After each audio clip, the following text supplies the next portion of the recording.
Hello बच्चों, let's see this question. Consider the following complex ions. आपके पास तीन complex दिए हुए आयन कॉम्प्लेक्स आयन दिए हुए, ठीक है, P Q R.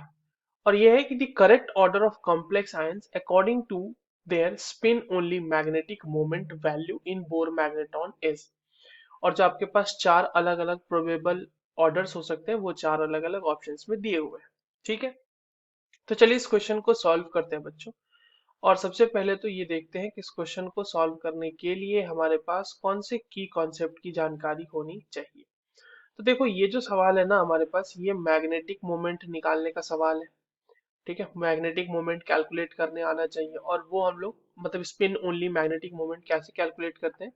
That is calculated by root under n into n plus two Bohr magneton, जहाँ पे एन क्या है, वो नंबर ऑफ अनपेयर्ड इलेक्ट्रॉन्स है, ठीक है। नंबर ऑफ अनपेयर्ड इलेक्ट्रॉन्स ये है।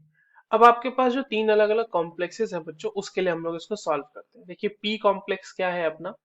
पी कॉम्प्लेक्स है Fe(F6)3 यहाँ पे अगर आप Fe के ऑक्सीडेशन स्टेट कैलकुलेट करो तो ये हो जाएगा x-6, मतलब 6 फ्लोरीन के लिए, एक फ्लोरीन के लिए -1, तो 6 के लिए -6। ओवरऑल कंपाउंड के ऊपर चार्ज -3।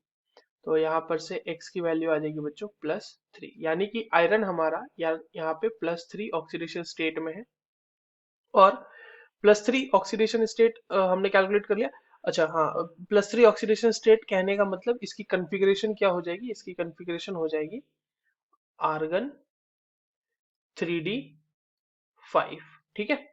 अब अगर इसके लिए आप d ऑर्बिटल के लिए इस तरह से बॉक्सेस ड्रॉ कर लो, तो 3d5 का कहने का मतलब है बच्चों की पांचों के पांचों जो d ऑर्बिटल के इलेक्ट्रॉन्स हैं वो अनपेयर्ड है। तो आपके म्यू की वैल्यू यहाँ पे क्या आ जाएगी, root under 5 × 5 + 2 Bohr magneton, that is root under 35 Bohr magneton, ठीक है। यानी पी की वैल्यू तो हमें पता चल गई है।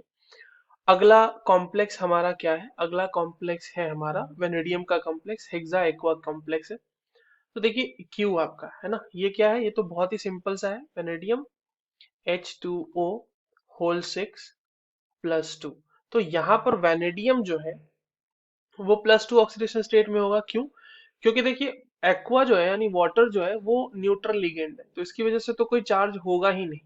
तो वेनेडियम के और पूरे कॉम्प्लेक्स के ऊपर +2 चार्ज है, तो वो ऑब्वियस सी बात है वेनेडियम का ही चार्ज होगा। तो इसके लिए जो बच्चों कॉन्फ़िगरेशन होगी वो होगी आर्गन 3d3। तो ऑब्वियस सी बात है, अगर आप 3d3 के लिए इस तरह से ड्रॉ करोगे तो ये इस तरीके से आपके पास डी ऑर्बिटल ड्रॉ हो गए, 1 2 3। एन की वैल्यू यहाँ पे 3 आ जाएगी, अनपेयर्ड इलेक्ट्रॉन्स, तो म्यू की वैल्यू हो जाएगी रूट अंडर 3 × 3 + 2 बोर मैग्नेटॉन। तो ये हो जाएगा रूट अंडर 15 बोर मैग्नेटॉन, यानी कि पिछले वाले से तो कम है। अगला क्या है हमारे पास, आर। आर जो हमारा दिया हुआ है बच्चों, वो फिर से एक आयरन का ही कॉम्प्लेक्स है, हेक्सा एक्वा कॉम्प्लेक्स है, यानी H2O होल 6 2+। अब देखिए अगेन, जैसे वेनेडियम में हमने देखा उसी तरह यहाँ पे आयरन के ऊपर भी +2 चार्ज होगा, क्योंकि वाटर का कोई चार्ज होगा नहीं, न्यूट्रल लिगेंड है वो। अच्छा, जब हमने आयरन की बात करी है यहाँ पे, वो भी +2 ऑक्सीडेशन स्टेट में, यानी कि ये आर्गन 3d6 कॉन्फ़िगरेशन को दिखा रहा है। तो यहाँ पर अगर आप वापस से इस तरह से अनपेयर्ड इलेक्ट्रॉन्स ड्रॉ करने की कोशिश करें तो आपके पास ये 5 इस तरह से और छठा यहाँ पे आ जाएगा, तो एन की वैल्यू यहाँ पे आ जाएगी बच्चों अपने को 4। तो म्यू इज इक्वल्स टू हो जाता है रूट अंडर 4 × 4 + 2 बोर मैग्नेटॉन। तो 6 और 4 24, यानी रूट अंडर 24 बोर मैग्नेटॉन। अब देखो, मैग्नेटिक मोमेंट की वैल्यू हमने सबके लिए फाइंड आउट कर लिया। हमने ये देखा कि P की वैल्यू सबसे ज्यादा है, फिर R की वैल्यू है, और फिर Q की वैल्यू है। यही मैग्नेटिक मोमेंट का वैल्यू मिला है, ठीक है। जब हम Q से P की तरफ जा रहे हैं तो म्यू की वैल्यू इंक्रीज हो रही है। तो ये देख लेते हैं कहाँ दिया हुआ ऑप्शन में, P and then R and then Q। तो ये हमारे पास ऑप्शन ए में ही दिया हुआ है, so that is our correct answer. I hope you understood this well. All the very best.